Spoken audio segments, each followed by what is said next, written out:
कार्यकर्ता जी सिरीज आहे त्याची प्रोसेस कशी होती? म्हणजे मला वाटतं की कार्यकर्ता सिरीज नंतर ना तो एक पॅटर्न जो आहे शायरीमधनं एक्सप्रेस होण्याचा तो एक डेव्हलप झाला, बरोबर? तर त्याचा प्रोसेस कशी होती आणि मग पुढचं कसं होत गेलं? ऍक्च्युली सांगता येईल काही? हो, त्यात काही ना दाखवण्याचं वेळ नाही ना. तसं एक काही नाही, म्हणजे कसं जे नेता मंडळी असतात त्यांचे भाषण खूप फेमस होतात. हा. बघा मित्रांनो, आधीच सांगतो, हे जितकं शुद्ध बोलत आहोत निघून राहिलं ना, तुम्ही म्हणाल का साला पॉडकास्ट मध्ये आला तर बम मराठी शुद्ध शुद्ध हे बोलून राहिला. हा, तसा विचार नको करा तुम्ही. आता निघलं तर निघू द्या. हा हा तर मी कुठे होतो? हा, तर ही जी नेते मंडळी ही जी नेते मंडळी आहे त्यांचे व्हायरल थोडे क्लिप्स व्हायरल झाले होते. तर मित्र त्यांच्या डायलॉग मध्ये ते एकमेकाशी बोलायचे. मी म्हटलं मस्त आहे. मग मी पण म्हटलं यार याच्यात काहीतरी कविता टाकून बघावं. तर मी टाकली, ग्रुपमध्ये टाकली. सगळे मित्र खुश, एकदम खतरनाक, म्हणजे याच्यात काहीतरी कर. मग असं वेळेवर एक कंटेंट बनवला आणि असं टाकलं. ते कार्यकर्ता जेव्हा प्रपोज करतो तो व्हिडिओ, तेव्हापासून जे पलटली लाईफ, म्हणजे कंटेंटच्या हिशोबाने. तर तिथून मग सगळे कार्यकर्ता आता कमीत कमी 20 ते 25 झाले व्हिडिओ. क्या आणि त्यानंतर मग रोहित शर्मा सिरीज, आता राखी सावंत ताई आहेत. ताई म्हणावं लागेल. म्हणत आहे. कारण की तो ताईचाच व्हिडिओ शेवटी. हो, करेक्ट. तर आता मग हे सगळं मग सुचतात का हे शायरी आपण? म्हणजे किती वेळ लागतो? खूप. खूप वेळ म्हणजे कसं? म्हणजे आता जर एखादा व्यक्ती आहे, त्याचे डायलॉग्स आपण ऐकले 2-3 की नाही मस्त डायलॉग, तर बघ त्याचे सगळे व्हिडिओ आपण बघतो, मी बघतो की कुठला डायलॉग आपल्याला भेटू शकतो. तर कार्यकर्ताचा आहे तर त्यामध्ये जे नेते मंडळी आहे त्यांचे सगळे व्हिडिओज बघतो मी, 3-3 4-4 तासचे मोठे मोठे ते बघतो.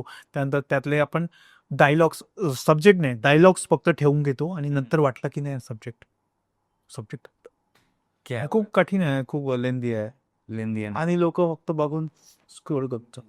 माझी रिक्वेस्ट आहे, प्लीज लाईक पण कराल आणि कमेंट पण कराल, शेअर पण कराल.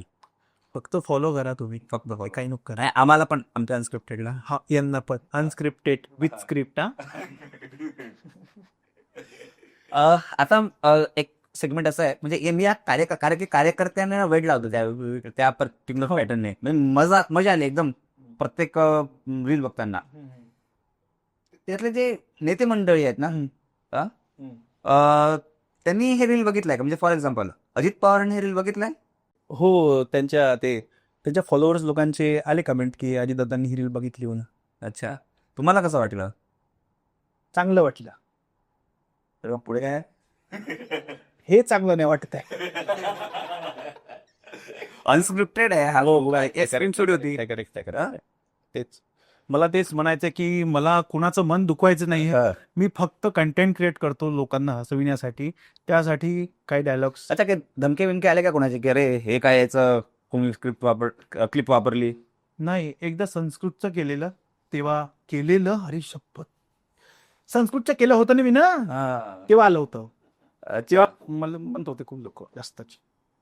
तर ते काय आहे असं नाही करायला पाहिजे, संस्कृतची तुम्ही अवमान न करता असता सर. म्हटलं सॉरी. अच्छा, आता तुम्ही एखाद्या नेत्याचे तुम्ही 3-3, 4-4 तास त्यांचे भाषण ऐकतात वेगवेगळे सगळे चॅनल्सवर. आता मला नेत्यांबद्दल थोडंसं जाणून घ्यायचं तुमच्या पर्स्पेक्टिव्हने, कारण की तुमच्या घरी म्हणजे मी सकारात्मक बोलतो, ह्युमर्सच्या अँगलने. त्यांनी पर्सनल लाईफ मध्ये त्याची लफडी उपडे काही नाही पाहिजे. पण कॉन्टेंटसाठी कुठले कुठले नेते खूप ह्युमरस चांगले आहेत, जे की हा याच्यातनं कंटेंट मिळणारच आहे 100%? तसं काही नाही. हा. कोणी पण, मेन जे आपले हे असतात ना न्यूज रिपोर्टर्स, त्यांच्यात असते अच्छा. प्रश्न विचारायचे. आधीच ते नेता मंडळी घाईत असतात कुठे जरी जात. साहेब तुम्हाला कसं वाटतंय? त्यांच्या ते स्पॉन्टेनियस निघतं, ते विचार करून नाही निघत. ते आवडतं मला. कार्यकर्त्यांच्या मेंटॅलिटीची एक झलक तुझ्या कॉन्टेंटमधून मिळाली. ठीक आहे, म्हणजे असं म्हणू शकतो की तू कार्यकर्त्यांना सायकोलॉजिकली समजू शकतो ते कसे विचार करतात. हो. कार्यकर्ता खूप महत्वाचा आहे सगळ्या पक्षांसाठी. कार्यकर्त्याला 3 जर काही सूचना द्यायच्या असतील तर काय सूचना असतील हर्षल भाऊजा? माझ्या रील्स बघा, लाईक करा, शेअर करा. कारण कार्यकर्त्यांना सगळं माहित असतं, सगळ्यातलं सगळं कळतं, त्यांना काहीच सांगायची गरज नाही. वो सुपर से भी ऊपर रहते. उनके सपोर्ट से ही तो त्यांच्या सपोर्टनीच तर नेता लोक निवडून येतात ना म्हणून. मराठी ऍक्टर सोबत कोलॅब बघितलं. हो हा? प्रमोशन झालं मूवीचे. सई तामांकर होते मला वाटतं. नाही नाही सही तामिळ प्लीज ताई प्रमोशन येऊन जा बघतो यार, मजा म्हणजे. सिद्धार्थ जाधव सोबत झाले वाटतं. हो. हा, तो अनुभव कसा होता? अरे खूप खतरनाक होता.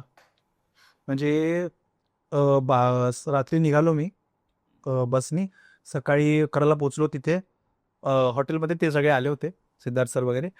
मग माझा कंटेंट होता की खाली पार्किंगला एक ऑटो उभी होती जी की खराब होती. तर माझा ऑटोवाला कंटेंट होता.